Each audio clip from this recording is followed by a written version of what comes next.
नमस्कार, माउन्टेन संवादमा स्वागत छ। म सचेता। संवादमा आज हामी विशेष गरी राष्ट्रिय नागरिकता विधेयक जुन पारित भएको छ, यसमा विभिन्न खालका टीका टिप्पणी पनि आउन थालेको छ। सार्वभौम सत्ता र राष्ट्रियतालाई खतरामा पार्ने खालका यो विधेयक आयो भनेर केही पार्टीहरूले पनि यसको विरोध गरेका छन् भने केही पार्टीहरूले यसलाई स्वागत पनि गरेका छन्। यसमा जनता समाजवादी पार्टी जसपाको धारणा के छ त? र सँगसँगै जसपा फुटेको हो या होइन? शीर्ष नेताहरूको जुवारीले गर्दाखेरि जसपामा विभिन्न खालका सङ्कटहरू पनि पैदा भइरहेको छ। जसपाका नेता कार्यकर्ता जसपा फुटेको हो या होइन के भन्छन् त? जसपामा देखिएका रुमलिएका यी विकृति विसङ्गति के हो र जसपा आगामी दिनमा कसरी अगाडि बढ्छ? निर्वाचनको कुरा पनि छ। आगामी प्रदेश र केन्द्रको निर्वाचनमा जसपाको तयारी लगायतका जनमुखी कामका विषयमा पनि संवाद गर्नेछौँ। र संवादको लागि आज हामीले बोलाएका छौँ जनता समाजवादी पार्टी जसपाका नेता रणबहादुर रम्तेलज्यूलाई। यहाँलाई स्वागत छ। सर्वप्रथम त यो नागरिकता विधेयक पुरानो हटाएर नयाँ जुन छ यो सरकारले लग्यो संसदमा, बहुमतले पनि पारित भएको छ। यो विधेयक पारित भइसकेपछि नागरिकता विधेयकमा तपाईँहरूको आधिकारिक धारणा चाहिँ के हो? यो ठिक बेठिक अब धेरै खालको कुरा पनि आइसकेको छ। के भन्छ तपाईँको पार्टी?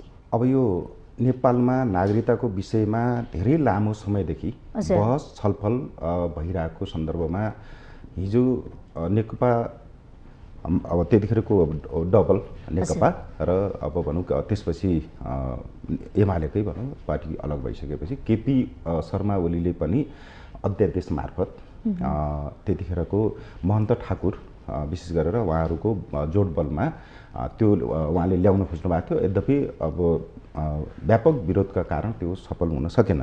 तर अहिले के छ भने जुन खालको हरेक कुराहरूमा समाजमा अथवा राजनीतिक वृत्तमा हरेक कुराहरूको सकारात्मक र नकारात्मक दृष्टिकोणबाट विश्लेषण र विरोध र समर्थन हुने गर्दछ। अब मेरो बुझाइ र मेरो पार्टीको बुझाइ के हो भने हिजो यति लामो समयदेखि नेपाली नागरिकले नागरिकता विहीन हुनुपर्ने, जन्मको आधारमा नेपालमा जन्मेको आधारमा पनि नागरिकता लिन बडा हम्मे हुने, अप्ठ्यारो हुने, कयौँ बालबच्चाहरू चाहिँ जन्म दर्ता र नागरिकता प्राप्ति र पढाइ लेखाइमा र जागिर खानसम्म धेरै समस्याहरू सिर्जना भएको सन्दर्भमा हाम्रो पार्टीले नागरिकता विधेयक चाहिँ ल्याउनुपर्छ र नेपाली जनतालाई 10औं लाख 20औं लाख नेपाली जनतालाई चाहिँ नागरिकता विहीन बनाउनु हुँदैन भन्ने जुन आवाज उठाएको थियो, यो विषयमा अहिले जुन संसदबाट बहुमतले पारित भएको छ, यसमा हाम्रो पार्टीको धारणा भनेको यो ठिक छ, अहिलेको लागि ठिक छ भन्ने हो। र बाँकी कुराहरू के छ भने विदेशीहरूले नेपालमा बिहा गरेको आधारमा अथवा विदेशीलाई नेपालमा नागरिकता दिने सन्दर्भमा एक हातमा नागरिकता एक हातमा सिन्दुर हैन, यसरी चाहिँ दिँदाखेरि हाम्रो राष्ट्र, राष्ट्रियता, स्वतन्त्रता, सार्वभौम सत्ता हुन्छ नि, यो अनुचित काम हो र? कुनै पनि विदेशी नागरिकले नेपाली नागरिकसँग विवाह गरेर नेपालमा आइसकेपछि ऊ स्वतः चाहिँ नेपालमा के छ भने अहिलेसम्म पनि कुनै पनि महिलाले विवाह गरिसकेपछि श्रीमानको नामबाट नागरिकता पाउँछन्। तर यद्यपि कतिपयले चाहिँ माइतीबाटको नागरिकता अथवा आफ्नो जुन छ विवाह नगर्दाखेरिको जुन नागरिकता छ त्यसैको आधारबाट पनि उहाँहरूले आफ्नो चलाइरहनु भएको छ। तर अहिले मोटामोटी हेर्नु पर्दाखेरि के छ भने जस्तै मैले विवाह गरेर ल्याइसकेपछि मेरो श्रीमतीको नागरिकता मैले मेरो जिल्लाबाट बनाउनुपर्छ र बिहा दर्ता गरिसकेपछि त्यसैको आधारबाट नागरिकता बनाउनुपर्छ। र अहिलेको सन्दर्भ पनि के हो भने विवाह गरेर आइसकेपछि जस्तै नेपाली नागरिकले विदेशी केटीसँग बिहा गरेर आइसकेपछि त्यो नेपाली नागरिक चाहिँ हुँदैन। तर कुरा के मात्रै हो भने कति समयपछि दिने भन्ने कुराको बारेमा प्रावधान त चाहिन्थ्यो होला नि, सजिलो तरिकाले एक हातमा सिन्दुर एक हातमा नागरिकता। ओहो, अहिले पनि प्रश्न जस्तै नागरिकता भने कागजको खुस्टो मात्र होइन नि त, यसमा त अस्तित्व, स्वाभिमान, ठीक छ, तपाईले जोडेको कुरा छ नि त। तपाईले भनेको कुरा के हो? यो गहकिलो विषय हो, संवेदनशील विषय हो। हैन, नागरिकता दिने विषय भनेको गम्भीर कुरा हो, राष्ट्रमाथि कुनै आश आउन सक्छ, त्यसमा सचेत हुनुपर्छ भन्ने कुरामा त तपाई हामी सबै क्लियर छौँ, यसमा कुनै समस्या भएन। तर मेरो भनाइ चाहिँ के हो भने राष्ट्रियता खतरामा पर्छ भन्ने नाममा नेपालमा जन्मेका र नेपालीहरूले विदेशीलाई विवाह गरेर ल्याइसकेपछि पनि नागरिकता नदिने भन्ने कुरा त त्यो न्यायसङ्गत त हुन सक्दैन। होइन, त्यसको पनि एउटा प्रावधान एउटा हुन्छ नि, समय कति समयमा दिने भनेको यो विषयमा बहस छलफल भयो। जस्तो कि नेपाली चेलीले भारतीय अथवा कुनै नागरिकसँग, अमेरिका नागरिकसँग विवाह गरिन् भने उनले त पाउँदिनन् होला नि त। अमेरिकाले दिन्छ त? एक हातमा सिन्दुर एक हातमा नागरिकता दिन्छ अमेरिकाले? अब विवाह गर्ने सहजता छ त हामी नेपालीको लागि? विवाह गर्ने बित्तिकै चाहिँ दिइहाल्ने भन्ने कुराको बारेमा त अब राज्यले केही सोच्ला हैन। त्यो बाटो खोल्दियो नि त नेपालले कति सजिलो तरिकाले यो फास्ट ट्र्याकबाट। अब हुनु त हेर्नुस्, अब लाखौं नेपालीहरू अमेरिकामा गएर, बेलायतमा गएर, क्यानाडामा गएर बसिरहेको अवस्था त छ नि। तर त्यहाँ जाने बित्तिकै अमेरिका चाहिँ खत्तम हुने, बेलायत खत्तम हुने, क्यानाडा, अस्ट्रेलिया खत्तम भएका छैनन्। तर कुरा के मात्र हो भने राष्ट्रलाई, राष्ट्रियतालाई असर नपर्ने गरी कुनै पनि व्यक्तिलाई नागरिकता दिँदाखेरि सचेतता अपनाउनु पर्ने कुरा त त्यो ठिक छ, तपाईँले भनेको कुरा सचेत चाहिँ हुनैपर्छ र एउटा विधि अनि के गर्दाखेरि हुन्छ भन्ने कुरा त त्यो त अप्नाउनु पर्ला। तर कुनै पनि व्यक्तिलाई एउटा सानो एउटा शङ्का, आशंका र उपशङ्काको आधारमा कोही व्यक्तिलाई नागरिकताबाट वञ्चित गराउनुपर्छ भन्ने कुरा त त्यो त सत्य होइन नि। होइन, ठिक छ, वञ्चित गराउने कुरा अर्को पाटो होला, तर यति सजिलो तरिकाले आकै दिन अर्को नागरिकता दिइहाल्ने अन्य देशले त यस्तो गरेको छैन। यसले त असर गर्छ नि। आएकै दिनमा नेपालीलाई चाहिँ अन्य देशले हेर्ने दृष्टिको नागरिकताको सवालमा कस्तो छ, अनि हामी चाहिँ विदेशीको लागि कसरी सजिलो हुन्छ, कसरी उनीहरूलाई फाइदा हुन्छ, अनि त्यो हिसाबले त्यो हेतुले त काम गर्नु भएन नि त। कतिपय नेपाली नागरिकता पाएका छैन, उहाँहरूको बारेमा सोच्न हामीले सकेका छैनौँ। तर एनआरको विषयमा होइन, विदेशी बुहारीको विषयमा सोच्ने, नेपाली छोरी चेली चाहिँ विदेशमा बिहे गरेर जान्छन् उनीहरूको विषयमा त नसोच्ने। हाम्रो चेलीहरूको अवस्था के छ, भारतमा बिहे गरेर गइसक्यो, रोटी बेटीको सम्बन्ध भन्छौँ, धेरै हाम्रो त वैवाहिक सम्बन्ध पनि छ, उहाँहरू बिहे गरेर जानुहुन्छ, गइसकेपछि उहाँहरूको अवस्था के छ, उहाँलाई भारतले के नागरिकता दिइसकेको छ त? छैन नि त। कति समय कुर्नुपर्छ त्यहाँको अधिकार लिनको लागि, त्यहाँको नागरिक हुनको लागि। अनि हामी चाहिँ किन यति धेरै यो हतारमा किन यस्तो काम गरेको? अब नेपालमा अलिकति हिजोदेखि भएको अलिकति समस्या चाहिँ के हो भन्नुहुन्छ भने नेपालमा तपाईँको पार्टीले निकै वकालत पनि गरेको छ क्या यो जुन इस्युमा। तपाईँ त धेरै खुसी हुनुहुन्छ होइन? होइन, खुसी भन्दा पनि के छ भने म धेरै खुसी भन्दा पनि के छ भने कुनै पनि व्यक्तिले नागरिकता विहीन भएर बस्नुपर्ने अवस्था र उसले चाहिँ त्यो राज्यबाट लिनुपर्ने सेवा सुविधाको बारेमा उसलाई वञ्चित गराउने कुराहरू ठिक होइन भन्ने कुरा त हाम्रो एउटा सरकारको विषय भयो। तर तपाईँले भने जस्तो कुरा के हो भन्नुहुन्छ भने कुनै महिला नेपालमा विवाह गरेर आइसकेपछि अब कति समयपछि राज्यको महत्त्वपूर्ण निकायमा जाने भन्ने कुराको बारेमा त अब एउटा राज्यले केही सोच्ला होइन। तर हाम्रो कुरा चाहिँ के हो भने कुनै विदेशी नागरिक नेपालमा नेपालीसँग बिहा गरेर आइसकेपछि अनि ऊ त नेपालको नागरिक त भयो नि होइन, नेपालको नागरिक भयो, वैवाहिक होइन सम्बन्धहरू जोडियो, त्यो भइसकेपछि ऊ आइसकेपछि नेपाललाई खत्तमै बनाउँछ भन्ने कुरा होइन। ठिकै छ, परम्परा संस्कार संस्कृति अनुसार उसलाई हामीले बुहारी छोरी के पनि मानुला, त्यो केही छैन होइन, त्यो स्वीकार्छौँ हामीले। तर विवाह नै गर्नुपर्छ हुँदैन भने त्यो कुरा त होइन। तर यो नागरिकता सवालमा नागरिकता भनेको देशको अस्तित्व हो नि त, स्वाभिमान हो, राष्ट्रियतामाथि खलल पुग्ने खालका, आँच आउने खालका यस्ता गतिविधिमा चाहिँ अलिक सोच्नुपर्छ कि पर्दैन? र दुई देशका अन्य छिमेकीसँग यस्ता खालका प्रविधिहरू के कस्ता रहेका छन्, यो सवालमा नागरिकताको सवालमा कस्ता खालका विषयवस्तु नीति नियम छन्, विधि छन् भन्ने कुरा पनि ख्याल गर्नुपर्छ पर्दैन हामीले? ती पार्टीहरू होइन, पार्टीले गर्ने कुरा के हो भने सकभर नेपालमा स्थापित पार्टीहरूले देशको रक्षा र नेपाली जनताको भलाइको लागि नै पार्टी स्थापना भएको हो। तर अहिलेको कुरा के हो भन्नु छ भने भविष्यमा आउने खतरालाई मध्यनजर गर्दै नागरिकताबाट कुनै पनि नागरिकलाई कोही मान्छे जस्तै अब अमेरिकै कुरा गर्ने हो भने पनि त्यहाँ के छ भने ग्रिन कार्ड अथवा के गरेर उनीहरूले धेरै कुराहरूबाट विश्वका मान्छेहरूलाई त्यहाँ त्यो देशमा जम्मा गरेर उनीहरूले चाहिँ कसैलाई चाहिँ मिलिटरी फोर्समा, कसैलाई चाहिँ होइन अन्य टेक्निकल कुराहरूमा उनीहरूले जोडिरहेछन्। त्यो उनीहरूको स्किललाई उनीहरूले चाहिँ सदुपयोग गरिरहेछन् है। तर नेपालको सन्दर्भमा के छ भन्नुहुन्छ भने राष्ट्रलाई खतरा नहुने गरी, राष्ट्रियतामाथि खतरा नहुने गरी त्यो खालको गर्नुपर्छ भन्ने कुरा चाहिँ हाम्रो पार्टीमा अनि ठिक छ, त्यो कुरा मैले माने, तर एउटा नेपालीले वर्षौँदेखि नागरिकता पाएको छ, नेपालमा जन्मेको छ, हुर्केको छ होइन, नेपालका हावापानी माटोमा उखेलेर बढेको छ, उसले चाहिँ नागरिकता पाउँदैन, उसको लागि चाहिँ कसैको आवाज पनि उठ्दैन, कुनै पार्टीले पनि उठाउँदैन होइन, उसको स्थिति के छ, नागरिकता नपाएर उसले कति दुःख पाएको छ, पटक पटक ऊ सम्बन्धित ठाउँमा जान्छ तर पनि उसलाई नागरिकता बनाइदिँदैन। तर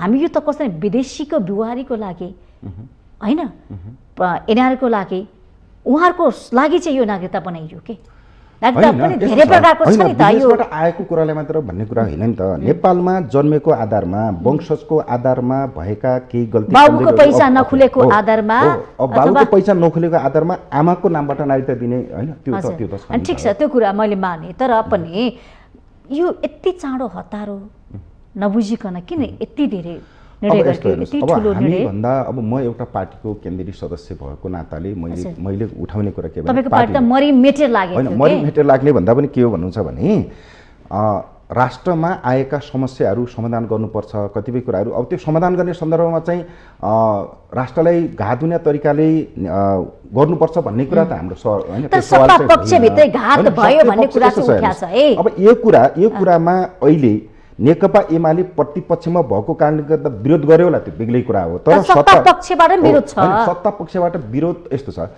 कतिपय कुराहरू के हुन्छ भने सच्याएर जानुपर्छ भन्ने कुरामा, यो केही गल्ती कमजोरलाई सच्याएर जानुपर्छ भन्ने कुरामा त अब मेरो पनि सहमति नै हो होइन, हाम्रो पार्टीको छ। तर कतिपय कुराहरू के छन् भन्नुहुन्छ भने एउटा सानोतिनो कुराको लागि चाहिँ सिङ्गो लाखौँ जनतालाई असर पर्ने गरेर नागरिकता विधेयक चाहिँ वर्षौँसम्म रोकेर राख्दाखेरि बरु भोलिका दिनहरूमा के हुन्छ भने त्यसलाई संशोधन गर्न पनि सकिन्छ नि, कि अप्ठ्यारो पर्यो। पहिलेको सरकारले त नागरिकता विधेयक हटाएर यो सरकारले पास गरेको पारित होइन, ठिक छ, यस्तो छ। अब हामीले के सोच्छौँ भने अरू व्यक्तिगत स्वार्थ के छ त्यो त मलाई थाहा छैन हेर्नुहोस्, तर हामीले सोचेको कुरा के हो भने अब मधेसका नागरिक र अब इन्डिया र नेपालको सम्बन्ध भनेको अब अघि तपाईँले भनिहाल्नुभयो होइन, रोटीबेटीको सम्बन्ध भएको नाताले के हुन्छ भने नेपालमा बिहा गरेर ल्याइसकेपछि विवाह जन्मदत्ता र विवाहदत्ता सबै कुराहरू भइसकेपछि त्यो नेपाली नागरिक भइसकेपछि उसले नेपालको नियम कानुन मान्छु र अगाडि बढ्छु भनिसकेपछि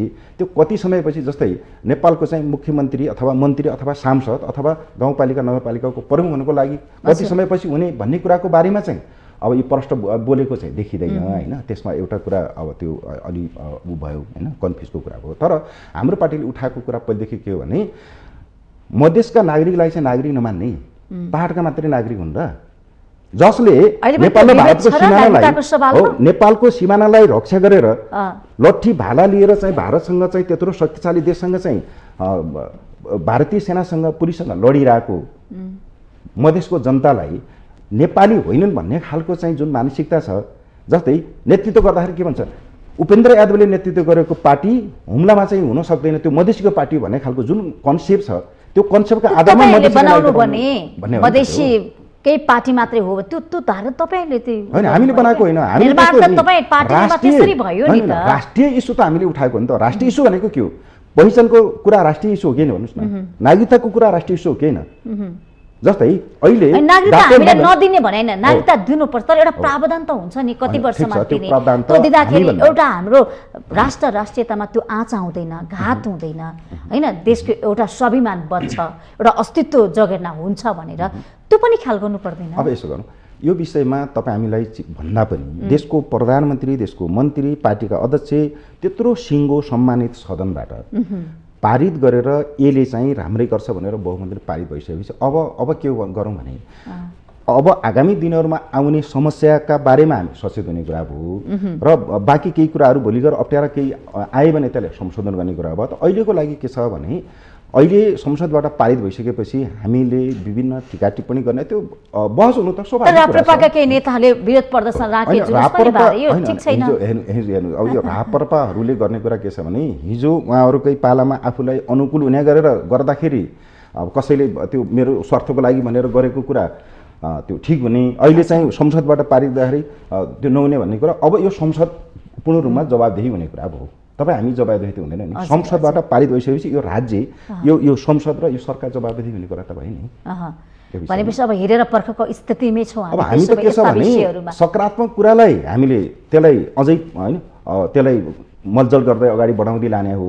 नराम्रा कुराहरू छन् भने त्यसलाई चाहिँ प्रयोग गर्दै जाँदाखेरि जस्तै एउटा ल्याबमा जुन कुराहरू चाहिँ टेस्ट हुन्छ त्यो राम्रा कुरा छन् भने त्यसलाई प्रमोट गर्दै जाने, नराम्रो कुरा छ त्यसलाई छोड्दै जाने कुरा हो। अब म तपाईँको पार्टीतिर प्रवेश गर्छु हैन। तपाईँको पार्टीको अहिले वर्तमान स्थिति के छ, कहाँ छ? अब वर्तमान स्थिति के छ कहाँ छ भन्दाखेरि अब मोटामोटी त तपाईँहरू मिडियाकर्मी हुनुहुन्छ, तपाईँलाई मोटामोटी त थाहा छ। तर जुन अस्ति भर्खर होइन असारको 29 र 30 गते हाम्रो आधिकारिक बैठक वीरगञ्जमा भयो, पर्साको वीरगञ्जमा। तर डाक्टर बाबुराम भट्टराई पक्षको बैठक काठमाडौँ जडीबुटीमा भयो। अब हाम्रो बुझाइ चाहिँ के हो र हाम्रो विश्लेषण चाहिँ के हो भने उहाँहरूले जुन खालको आरोप लगाएर के हस्ताक्षर अभियान चलाउनु भएको थियो डाक्टर बाबुराम भट्टराईले, चुनाव हुनुभन्दा अगाडि पनि उहाँले हस्ताक्षर अभियान चलाउनु भयो र चुनाव भइसकेपछि पनि उहाँले तुरुन्तै हस्ताक्षर अभियान चलाउनु भयो। तर हाम्रो कुरा के थियो भने के को लागि हो त भन्दाखेरि उहाँहरूले विधिमा पार्टी चलेन र उपेन्द्र यादव चाहिँ विधिमा चल्नु भएन भनेर उहाँहरूले भनिसकेपछि अनि हामीले उपेन्द्र यादवसँग भेटेर के विधि पालना गर्नु भएको छैन र भन्दाखेरि होइन, विधि त पालना त अब भएको छैन भन्ने कुरा तपाईँले बुझिरहनु भएको छ। तर कुरा के हो भने स्थानीय तहको निर्वाचन सकिएको अवस्था हो कि होइन त? जस्तै अब 30 गतिको निर्वाचन त सकियो वैशाखको, तर कार्यपालिकाको र जिल्ला समन्वय समितिको निर्वाचन त सकिएको थिएन। त्यो सकिएपछि पूर्ण रूपमा निर्वाचन सम्पन्न भयो भन्ने भइसकेपछि समीक्षा गरौँला, केन्द्रीय कमिटीको कार्यकारिणी समितिको बैठक बसेर हामी आगामी दिनहरूमा के गर्न सकिन्छ र अब गठबन्धनको कुरादेखि लिएर बाँकी भनौँ न यो आगामी निर्वाचनमा कसरी जाने भन्ने विषयमा एउटा ठोस निर्णय गरौँला भनेर उपेन्द्र यादवले भनिरहेको अवस्था। तर डाक्टर बाबुराम भट्टराईले के छ भने तुरुन्त बैठक बसाल्नु पऱ्यो, तुरुन्त चाहिँ दुईटा अध्यक्ष जुन चाहिँ पहिला महन्त ठाकुरको ठाउँमा तुरुन्त अर्को अध्यक्ष ल्याइहाल्नु पऱ्यो भन्ने खालको उहाँले जुन प्रेसर दिनुभयो त्यो चाहिँ उहाँले के छ भने केही समयपछि गरौँला भन्ने कुरा गर्नुभएको थियो। तर जब उहाँले बैठक बसाल्नुपर्छ केन्द्रीय समितिको भनेर माग गर्नुभएको थियो, केन्द्रीय समितिको बैठक बस्यो। जब केन्द्रीय कमिटीको बैठक बस्ने भनिसकेपछि उहाँले अर्को बैठक सुरु गर्नुभयो काठमाडौँमा। भनिसकेपछि अब मोटामोटी के हो भन्नुहुन्छ भने पर्साको बैठकमा डाक्टर बाबुराम भट्टराई लगायतका साथीहरूलाई थाहा थिएन रे नि त?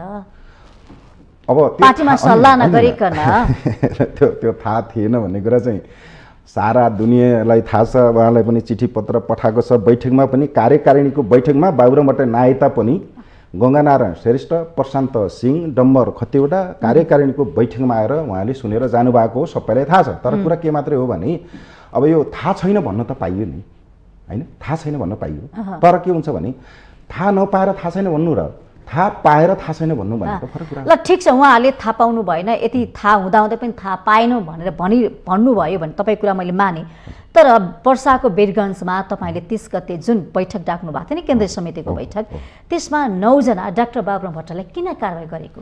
के त्यस्तो काम गर्नु भएर उहाँलाई कारवाही नै गर्नु पर्यो? होइन, पार्टीभित्र त विधि पद्धति त हुन्छ नि, पार्टीको विधान हुन्छ, विधानले बाँधेको हुन्छ। जस्तै राज्य सञ्चालन गर्नको लागि संविधान हुन्छ भने पार्टी सञ्चालनको त विधान त हुन्छ नि। त्यो विधानमा टेकेर गर्ने कि विधानभन्दा बाहिर गएर गर्ने त? विधान विपरीत त अध्यक्षज्यू लाग्नु पर्यो त, उहाँहरूको त त्यही छ त, एकलौटी निर्णय गर्नु पर्यो, पार्टीका नेताहरूको सल्लाह सुझाव मान्नु भएन रे होइन, स्थानीय तहको समीक्षा पनि हुन सकेन रे, उहाँको कुरा यो छ। होइन यस्तो छ, सचिनुस् भनेर चाहिँ उहाँलाई सुझाव दिनुभयो। ठिक छ, यो विषयमा म तपाईँलाई के क्लियर गराउन चाहन्छु तपाईँको एउटा यो टेलिभिजन मार्फत भने उपेन्द्र यादवले एकलौटी निर्णय गरेको हो भने अब प्रदेश प्रमुख परशुराम खापुङलाई प्रदेश प्रमुख बनाउँदाखेरि सल्लाह गरेको हो कि होइन भनेर एकपटक अब म यहीँबाट पनि भन्न चाहन्छु र तपाईँले पनि सोधिदिनु होला। एउटा दोस्रो कुरा, राष्ट्रिय सभामा 2 जनालाई त्यहाँ टिकट वितरण गर्दाखेरि एकजना चाहिँ उपेन्द्र यादव पक्षको, एकजना बाबुराम भट्टराई पक्षको भनेर सल्लाह गरेर गरिएको छ। यद्यपि एकजना हार्नुभयो, एकजना जित्नुभयो। त्यो त उपेन्द्र यादवले हराएको त होइन नि, कि पार्टीले हराएको हो र होइन। दोस्रो कुरा के छ भने राजदूत नियुक्ति गर्दाखेरि पनि बाबुराम भट्टराईले सिफारिस गरेको एकजना र उपेन्द्रले सिफारिस गरेर एकजना गरेर सल्लाह गरेर 2 जनालाई राजदूतमा नियुक्ति गरिएको छ भने हरेक कुराहरू सल्लाह भएको छ। तर समस्या कहाँनिर हो भन्नुहुन्छ भने तपाईँले म यहीँबाट प्रश्न भन्न चाहन्छु, बाबुराम भट्टराईको एउटा के देखिन्छ भन्नुहुन्छ भने म हरेक ठाउँमा चाहिँ पहिलो हुनुपर्छ।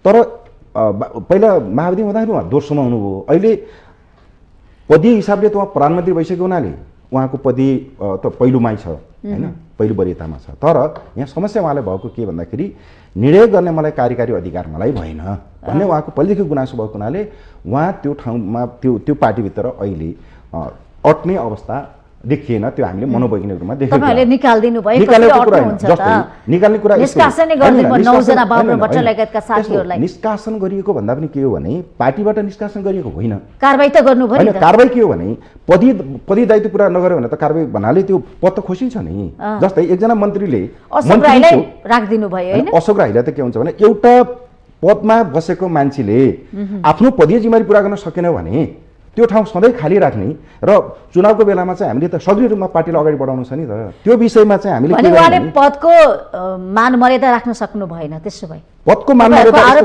हैन, पदको मान मर्यादा पनि राख्न सक्नु भएन नि त। उहाँलाई जुन खालको पार्टीमा सम्मानित तरिकाले चाहिँ सङ्घीय परिषदको अध्यक्ष बनाइएको थियो त्यो ठाउँमा बसेर उहाँले देशका 77 जिल्लामा गएर सङ्गठन निर्माण गर्ने, सक्रिय रूपमा सङ्गठनलाई चाहिँ विस्तार गर्ने र सङ्गठित गर्ने खालको कुराहरू उहाँले किन गर्न सक्नु भएन। जस्तै गोर्खाको कुरा गरौँ न, गोर्खाको पालुटार उहाँकै ठाउँमा चाहिँ मेयर उपमेयर किन हारे, किन माओवादीले जित्यो त? गठबन्धन लिनुपर्ने त्यसो भए त्यसको त अब जस्तो लिनु पर्यो नि। जस्तै त्यसो उपेन्द्र यादवको जिल्लामा पनि हारेका छन् नि। उपेन्द्र यादवको जिल्लामा होइन, यस्तो छ हामीले समग्र रूपमा हेर्ने कुरा र एउटा व्यक्तिगत रूपमा हेर्ने कुरा फरक कुरा हो। जस्तै मध्य प्रदेशमा जसपाको अवस्था हेर्ने हो भने त महानगरपालिकामा जितेको छ, विभिन्न नगरपालिकामा जितेको छ, ओडामा जितेको छ। समारोहमा हेर्दाखेरि त पहिलेको भन्दा अहिलेको भोटको सङ्ख्या, मतको सङ्ख्या पनि बढेको छ र यद्यपि केही सेट घटे तापनि मतको सङ्ख्या बढेको छ। त्यसकारण हामीले भन्ने कुरा के हो भन्नु छ भने कतिपय कुरा अब त्यो मिलेन होला अथवा भनौँ गठबन्धनले धोका दिएको हुनसक्छ। यो कुराले गर्दाखेरि कतिवटा ठाउँमा हारेको देखिन्छ। तर गोर्खामा के भयो भन्नुहुन्छ भने 5 दलीय गठबन्धन छ चुनावमा, तर अघिल्लो दिनसम्म उहाँले चाहिँ 5 दलीय गठबन्धनको कुरा गर्नुभयो। तर चुनावको 1-2 दिन पछाडि के हुन्छ, होइन हामी त एमालेसँग गठबन्धन गर्नुपर्छ, एमालेलाई भोट दिने, एमाले हामीले भोट दिन्छ भनिसकेपछि त्यहाँको मतदाता त कन्फ्युज भयो नि त। कन्फ्युज भइसकेपछि अब अन्तमा हार्नको कारण के हो त? अहिले हामीले समीक्षा गर्दाखेरि गोर्खामा जसपाले हार्नुको मुख्य कारण चाहिँ बाबुराम भट्टराईको कारणले गर्दा हार्यो भन्ने कुरा त त्यो आयो नि। किनभने उहाँले गएर प्रष्ट रूपमा जनतालाई क्लियर गराउन सक्नु पर्थ्यो नि। त्यो परिणामलाई चाहिँ एउटा व्यक्ति एउटा नेतालाई त्यसरी दोष लगाउन मिल्छ त? उहाँको के दोष त? जनताले मत हारेन, गठबन्धन थियो, गठबन्धनले धोका दियो होला, अन्तर्घात भयो होला, यो कुरा बुझ्नु पर्दैन पार्टीले? बाबुराम भट्टराईले के हाम्रो पार्टीलाई भोट नहाल भनेर उहाँले त भन्नु भएन, उर्दी लाग्नु भएन होला। यस्तो हुन्छ कि यति सानो सोच बोकेर पनि हिँड्नु भएन नि त चुनावको बेलामा अघिल्लो दिन चाहिँ यता भनौँ न रुखमा भोट हाल होइन, छातामा भोट हाल भन्ने, भोलिपल्टबाट फेरि होइन सूर्यमा भोट हाल भन्दाखेरि अनि मान्छे कन्फ्युजन हुनेदेखि लिएर के हुन्छ भने के हो त केन्द्रीय नीति के हो, किन भन्नुभयो त त्यसो? त भनिदिनुहोस् न त किन? हाम्रो समीक्षा कहिले छातामा हाल्नु भने, कहिले रुखमा हाल्नु भने, कहिले सूर्यमा हाल्नु, किन भन्नुभयो? यो कुरा हो, समीक्षाको विषय हो नि त। यो समीक्षा विषय कसरी बन्यो भने उहाँ जस्तो परिपक्व मान्छे, देशको प्रधानमन्त्री भइसकेको एउटा व्यक्तित्व, एउटा विद्वान नेता जस्तो व्यक्तिले गएर चाहिँ त्यो अपरिपक्व तरिकाले चाहिँ केटाकेटी तरिकाले चाहिँ अघिल्लो दिन र पछिल्लो दिनको चाहिँ व्यवहारको त्यहाँ मिलन बिन्दु होइन नखोजिकन उहाँले के छ भने जनताको मनोभावना र मतदाताको मनोभावना नबुझिकन अघिल्लो दिन चाहिँ यसो गर भोलिपल्ट यसो गर भन्दाखेरि कोही खेताला छन्, अहिले कोही हलिया छन्। जनता सचेत भइसकेको अवस्थामा यत्रो 10 वर्ष जनयुद्ध लडेर आएको त्यसको नेतृत्व गरेको ठाउँका जनता विद्वान नेता भनेर उहाँ विद्वान नेताले अघिल्लो दिन गएर यो भन्ने 5 दिन गरे भन्दाखेरि त जनताले त अनि परिस्थिति फेरबदल भयो होला नि त। परिस्थिति फेरबदल, हिजोको परिस्थिति आज नहुन सक्छ, आजको परिस्थिति भोलि नहुन सक्छ नि त। फेरबदल हुनुभयो होला नि त। राष्ट्रिय परिस्थितिले बाध्य बनाएको अवस्थामा बेग्लै कुरा हो। तर केन्द्रमा चाहिँ न ओलीसँग न एमालेसँग कुनै छलफल भएको छ, न पार्टीको आधिकारिक धारणा छ। आफ्नो अनुकूलताका मान्छेहरू उठाउने, आफ्नो अनुकूलतामा चाहिँ गएर चाहिँ जनतालाई मतदातालाई चाहिँ होइन अप्ठ्यारोमा पार्दाखेरि त हार्नुको मुख्य कारण के भन्दाखेरि बाबुराम भट्टराईको कारणले गर्दा हारियो भन्ने कुरा त स्वतः। भनेपछि यस्ता नेताको समीक्षामा चाहिँ डाक्टर बाबुराम भट्टराई कारणले गर्दाखेरि तपाईँहरू पछि पर्नुभयो, हार्नुभयो, पराजय हुनुभयो, होइन? यही हो। समग्र रूपमा देशभरिको कुरा त नगरौँ, गण्डकी प्रदेशको जिम्मेवारी त बाबुराम भट्टराईले लिने नलिने?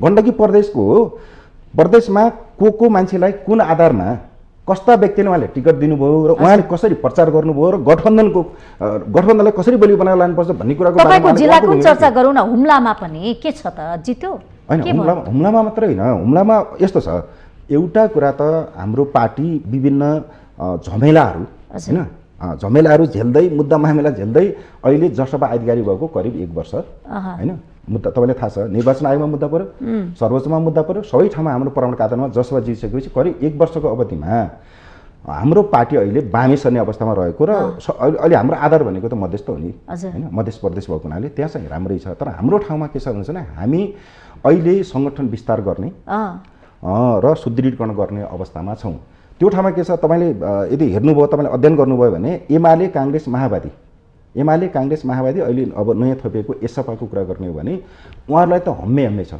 किनभने उहाँहरूको त करिब 7 दशकको इतिहासमा त उहाँहरूलाई हम्मे छ तर हामीले चाहिँ 1 वर्षको अवधिमा एकैचोटि वात्तै सङ्गठन चाहिँ बढिहाल्छ भन्ने चाहिँ त्यो छैन हामी गर्दैछौँ हामी कोसिस गर्दैछौँ हाम्रो के छ भने सबै ठाउँमा 77वटा जिल्लामा जसपाको बिउ रोपिएको छ र अब त्यसलाई चाहिँ फलाउने फुलाउने त्यसलाई चाहिँ तपाईले भने अनुसार चाहिँ यो स्थानीयताको नतिजाको जुन पराजय छ नि यो चाहिँ बाबुराम भट्टराईले सिङ्गो रूपमा चाहिँ लिनुपर्छ काम थाप्नुपर्छ अनि अन्य ठाउँमा अन्य जिल्लामा हार होस् जित होस् त्यो चाहिँ स्वाभाविक हो यसलाई चाहिँ अब सङ्गठन कमजोर भयो पार्टी भर्खर 1 वर्ष विस्तारित भयो त्यो कुरा चाहिँ यसरी बुझाउने आफ्नो कमी कमजोर चाहिँ यसरी ढाकछोप गर्ने अनि अर्कोले चाहिँ होइन त्यसैकै कारणले हो हामी हारेका पछि परेका पराजय भएको भनेर यो विषयमा के हो त्यसरी पनि त लाद्ने कुरा होइन होला नि त एउटा पार्टीका नेता हैन एक बारको जिन्दगी होइन नि त पटक पटक निर्वाचन आउँछ पराजय किन भयो गठबन्धनको पनि प्रभाव पर्यो होला हैन काङ्ग्रेसले तपाईलाई भोट हालेन होला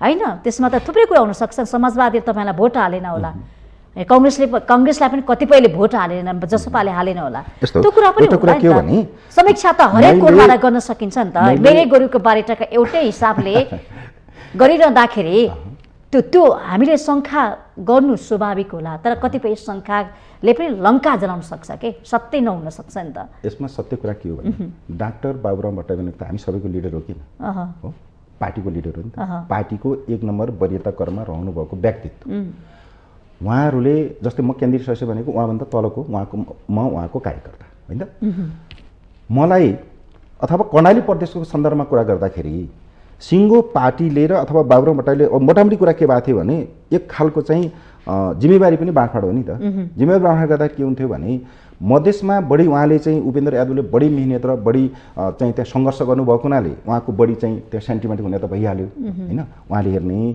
1 नम्बर प्रदेशलाई विशेष गरेर अशोक राईले हेर्ने 3 नम्बर प्रदेश अथवा बागमती प्रदेश चाहिँ राजेन्द्र श्रेष्ठ लगायतका नेतृत्वले हेर्ने गण्डकी लुम्बिनी लगायतका क्षेत्रहरूमा चाहिँ बाबुराम भट्टराई विशेष गण्डकीले बाबुराम अब यता 5 नम्बरलाई इस्तियाक राई लगायतका जस्तै अब उता कर्णालीको कुरा गर्ने हो भने भक्तबहादुर शाह त्यसपछि गएर सुदूरपश्चिमको कुरा गर्ने हो भने दुर्गाशोक लगायतका व्यक्तिले आफ्नो जिम्मेवारी लिएर काम गर्ने भनिसकेपछि गण्डकी प्रदेशको सन्दर्भमा हामीले भन्ने कुरा त के हो भने जो पार्टीको शीर्ष नेतृत्वले जिम्मा लिनु भएको थियो उहाँले गरेका कमी कमजोरीको बारेमा जस्तै मेरो बारेमा पनि गरियो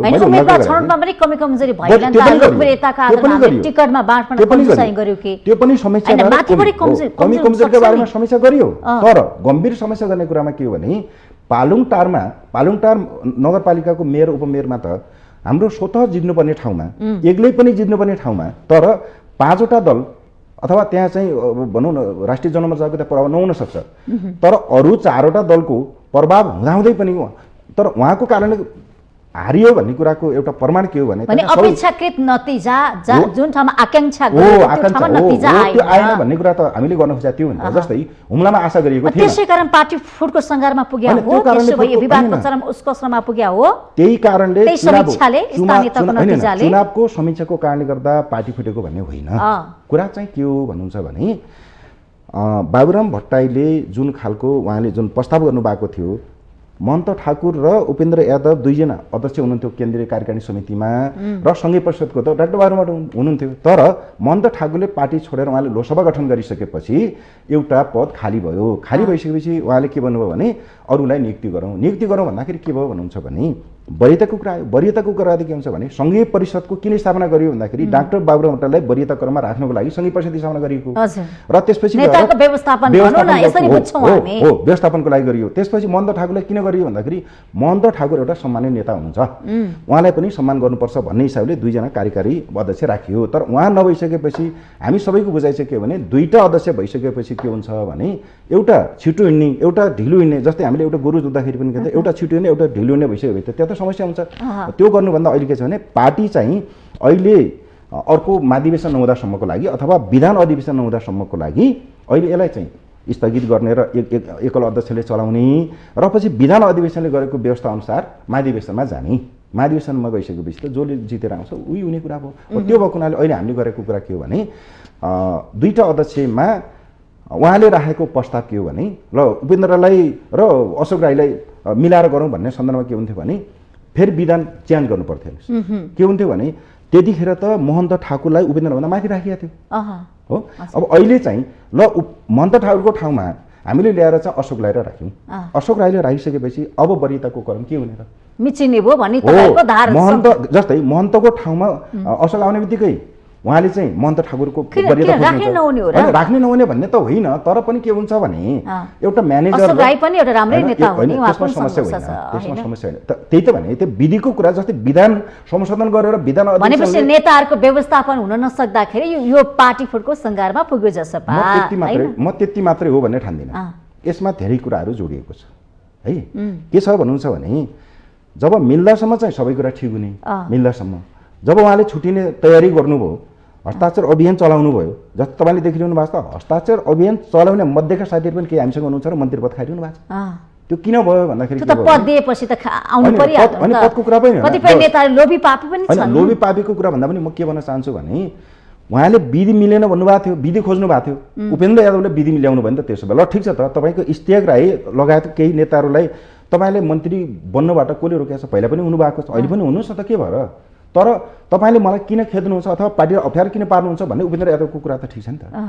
अब अन्तत के छ भने अहिले मन्त्रीबाट खाली रहेको त्यो रिक्त पदमा भरौँ भन्दा पनि त्यो त केही नहोला नि त, नराम्रो कुरा त होइन होला नि त होइन। खाली पद त यस्तो छ, खाली पदमा भरौँ भन्दाखेरि पनि त के छ भने त्यहाँ पनि त के छ भने एउटा विशेष परिस्थितिमा पार्टी एकता गर्ने सन्दर्भमा के गर्दाखेरि ठिक हुन्छ भनेर त्यो विधि भित्र बसेर एक खालको चाहिँ त्यो वातावरण बनाइएको थियो। तर अहिलेको अवस्था के हो भने उहाँ पार्टीमा नभएको बेलामा तुरन्त अर्को ल्याइहाल्दाखेरि चाहिँ कन्ट्राडिक्सन सुरु हुन्छ भन्ने हिसाबले चाहिँ त्यो नगरिएको हो। तर अहिले के भयो भने बाबुराम भट्टराईले जस्तो भने जस्तै भयो नि त। त्यसो भए उहाँले भनेको छ केन्द्रीय सभापति पनि बस्यो अनि त्यसपछि हामीले व्यवस्थापन पनि गऱ्यौँ त। अन्त यही कुरा बाबुराम भट्टराईले वीरगञ्जमा भएको 29 र 30 तर यदि चित्त नबुझेको कुरा थियो, डाक्टर बाबुराम भट्टराईका साथीहरूसँग तपाईँलाई असन्तुष्टि थियो, उहाँको कार्यशैली गतिविधिमा पार्टीगत हित थिएन भने त पार्टीभित्र त्यस्तो विवादलाई साम्य पार्नु पर्थ्यो, छलफल गर्नु पर्थ्यो। तर पर्साको वीरगञ्जमा गएर समाचारमा आयो के हाम्रो भनाइ के भने पर्साको वीरगञ्जमा भएको बैठकमा गएर बाबुराम भट्टराईले कुरा राख्नु पर्थ्यो नि त दमदारका साथ। अनि हिजो अङ्गालो मारेर हिँड्ने नेताहरू मनमा सानो खड्कियो केही कुरा भनेपछि त दुईजना टेबल टक गर्न सकिन्थ्यो। हाम्रो भनाइ पनि त्यो चाहिँ नगर्ने। उहाँहरू दुईटै नेता वीरगञ्जमा बसेर समस्या चाहिँ पर्सामा गएर चाहिँ थच्चाथुर्ल भएर पोख्ने यो नैतिकता हो। यो कस्तो खालको प्रतिस्पर्धा, यो संस्कार तपाईँले बुझिरहनु भएको छ। उहाँले काठमाडौँमा विस्तारित बैठक भन्नुभयो जसपाको, विस्तारित बैठक राख्ने अधिकार बाबुराम भट्टराई छ कि छैन? हामीले हेर्नुपर्ने कुरा यो हो नि त। विस्तारित बैठक त हामीले पहिला फागुनमा हामीले 28-29 गते बसेको 29-30 गते बसेको काठमाडौँ बसेको केन्द्रीय कमिटीको एउटा बैठकले के निर्णय गरेको थियो भने डाक्टर बाबुराम भट्टराई, उपेन्द्र यादव र अशोक राईको एउटा हेडक्वार्टर तयार गरिएको थियो। उहाँहरूले एउटा डिजाइन गर्ने, त्यसपछि कार्यकारी समितिमा चाहिँ छलफल गर्ने र केन्द्रीय समितिबाट पारित गराउने। तर उहाँहरूलाई त्यो तीनजनाको बिचमा बसौँ भन्दाखेरि बाबुराम भट्टराई र उपेन्द्र अथवा अशोक राई तीनजना बसेर छलफल गरौँ भन्दाखेरि बाबुरामले कहिले सन्चो छैन, कहिले म बाहिर छु, कहिले के छु भनेर उहाँहरू तीनजना बस्नु भएन भन्ने कुरा हामीले सुनेको त्यही हो। उहाँले टार्नु भयो भन्ने कुरा सुनियो। अब हेडक्वार्टरको बैठक नबसिसकेपछि कार्यकारिणीको बैठक आधिकारिक हुने हो। कार्यकारी समितिको बैठकले गरेका निर्णयहरूलाई केन्द्रीय कमिटीमा पारित गर्ने सन्दर्भमा हामीले बुझेको कुरा के हो भन्नुहुन्छ भने उपेन्द्र यादवले सबै कुरा छलङ्गै राख्नु भएको छ। अहिले हामी त्यो उहाँले बेमानी गर्नुभएको भने त देख्दैनौँ। पार्टीभित्र राख्नु भएन, बाहिर राख्नु भयो होइन। बाबुराम भट्टराईले त एउटा कुरा हामीले बुझ्नुपर्ने कुरा के हो भने केन्द्रीय कमिटीको बैठक बनाउनुको लागि त गएर उपेन्द्रसँग केन्द्रीय कमिटीका साथीहरू गएर डेलिगेसन जानु पर्यो नि त। जस्तै उहाँले हस्ताक्षर सङ्कलन गर्नुभयो, हस्ताक्षर सङ्कलन गरिसकेपछि उपेन्द्र यादवको टेबलमा गयो त त्यो हस्ताक्षर गएन नि, एउटा कुरा। दोस्रो कुरा के हो भने केन्द्रीय कमिटीको बैठक बनाउनको लागि चाहिँ केन्द्रीय समितिका साथीहरूसँग हस्ताक्षर सङ्कलन गर्नुभयो, तर नागरिकता पनि लिएर आउनु भन्नुभयो कि नागरिकता पनि सङ्कलन गर्नको लागि त नयाँ पार्टी दर्ता गराउने प्रक्रिया हो भने बुझ्नु पर्दैन हामीले त्यति बुझ्छौँ नि त भनेपछि पार्टी फुटाउन चाहिँ प्रमुख को छ दोषी होइन तपाईँले तपाईँ भन्नुहोस् न जसबाट फुटेर को जान चाहन्छ जसबाट चाहना कसको अनि हाम्रो चाहना त होइन नि त जसले विधि पद्धति मिचेर विस्तारित बैठक भनेको त पार्टीको आधिकारिक छलफलबाट हुने कुरा हो नि त विस्तारित बैठक भनेको कारबाही गर्ने नयाँलाई थप्ने पुनर्गठन गर्ने अब हरेक कुराहरू छलफल गर्ने होला नि त विस्तारित बैठक भनेको हो विस्तारित बैठक उहाँले बोलाएर पार्टी पुनर्गठन गर्ने भन्ने तर हाम्रो आधिकारिक बैठकमा गएर छलफलै नगर्ने र त्यहाँ चाहिँ आफ्नो धारणा राख्दै नराख्ने र केन्द्रीय कमिटीका साथीहरूले तर पनि एउटा मेरो जिज्ञासा अध्यक्ष उपेन्द्र यादवसँग धेरै नेताहरू छुट्टिनु भएको छ नाम लिउँ भने होइन महन्त ठाकुरकै चर्चा गर्नु लोकसभा बनाउनु भयो फुटेर जानु उहाँसँग बस्न सक्नु भएन विजय कुमार कक्षा लगायतका केही नेता अहिले अब डाक्टर बाबुराम भट्टराई बस्न टिक्न नसकेपछि मान्छे छुट्टिएर जाने त हो नि अर्को पार्टी खोल्ने त हो नि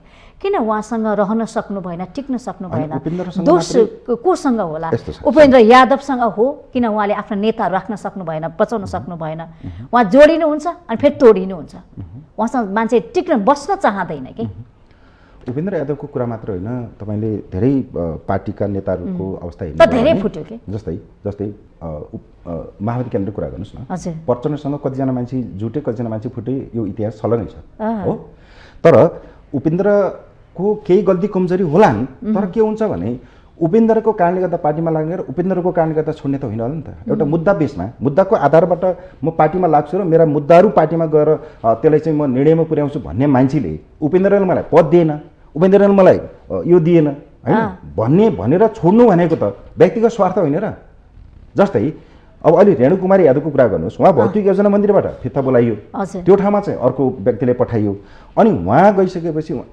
केन्द्रीय कमिटीको बैठकमा उहाँले होइन विज्ञप्ति निकाल्नु भयो उहाँले गुनासो पनि पुग्नुभयो त्यो सबै आइसकेको छ उहाँले केन्द्रीय कमिटीको बैठकमा के भन्नुभयो भने मैले के गल्ती गरेर मलाई निकाल्नु भयो भन्नुभयो कि तर एउटा उहाँले भन्नु खोजेको कुरा एउटा सत्य के हो भने म महिलालाई निकालिसकेपछि महिला किन पठाइएन त भन्ने कुरा चाहिँ सही हो सत्य हो तर पार्टीको बाध्यता परिस्थिति अब हरेक कुराहरू त्यसले गर्दा गर्न सकिएन तर एउटा सत्य कुरा चाहिँ के हो भने 6 महिनाको लागि तपाईँहरू जानु 6 महिना पछाडि तपाईँ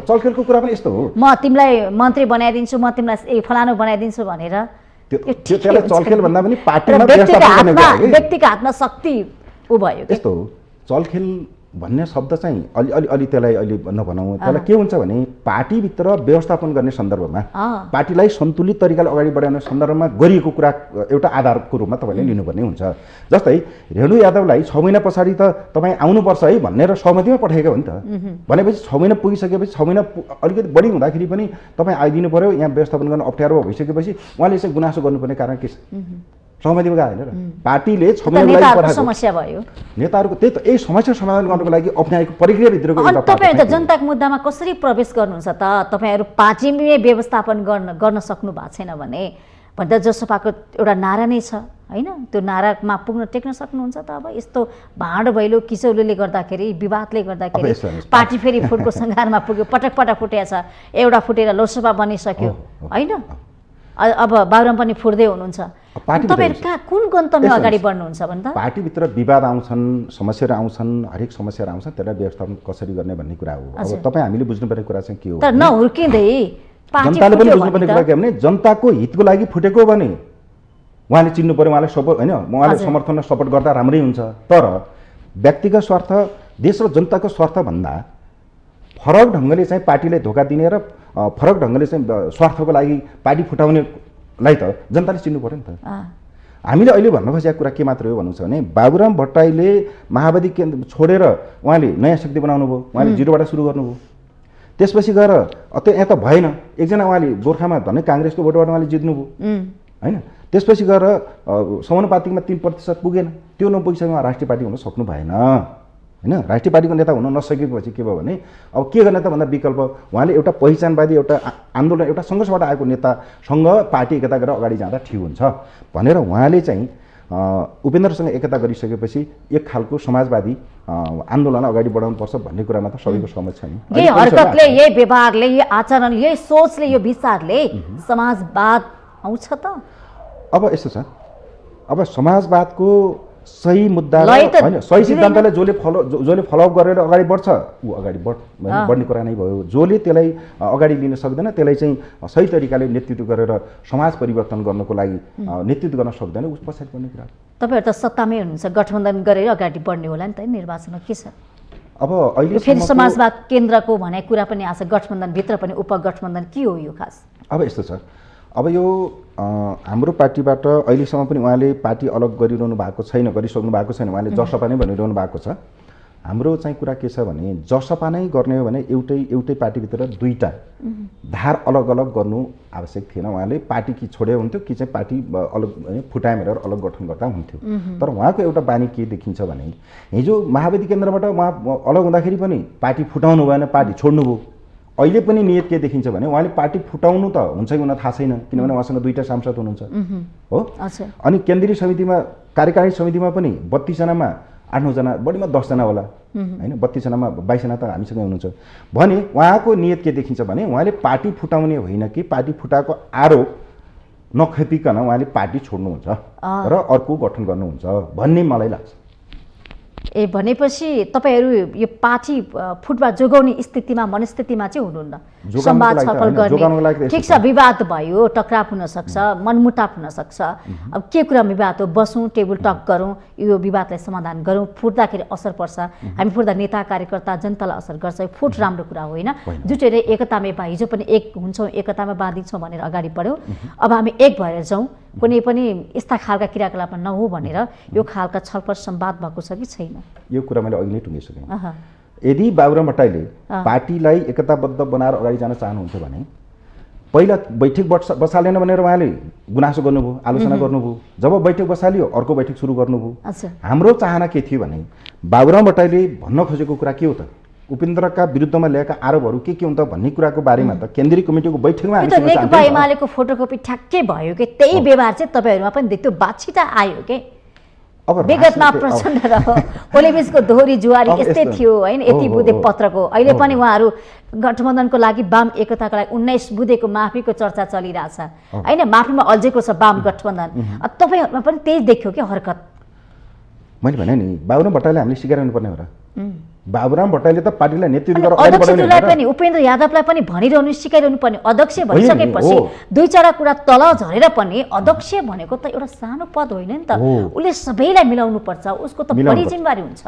उहाँ भन्दा वरियताको हिसाबले कार्यकारीको हिसाबले उहाँ भने उपेन्द्र यादव भए पनि पार्टीको सम्मानित राष्ट्रपति र प्रधानमन्त्री सरहको एउटा पदीय दायित्वमा सोको लागि मात्रै राखेको देखियो हैन, त्यसो भए हैन सोको लागि पनि होइन। मैले भन्न खोजेको त्यसरी कुरा गर्नु राष्ट्रपतिको दर्जा भनेको त पार्टीमा उहाँले चाहिँ पार्टी, मैले भन्न खोजेको के भने पार्टीमा पार्टीभित्र बैठकमा कुरा चाहिँ नराख्ने, बाहिर भएर विरोध गर्दै हिँड्ने, बैठक बसालिसकेपछि उहाँले चाहिँ उहाँले चाहिँ नटेरेपछि नसुनेपछि त बाहिर कुरा राख्नु परिहाल्यो नि त। जब उहाँले सुन्नु भएन, उहाँले गुनासो गर्नु ठिक थियो। जब उहाँले सुनाइ गर्नुभयो नि त्यसपछि उहाँले किन छोड्नु भयो त?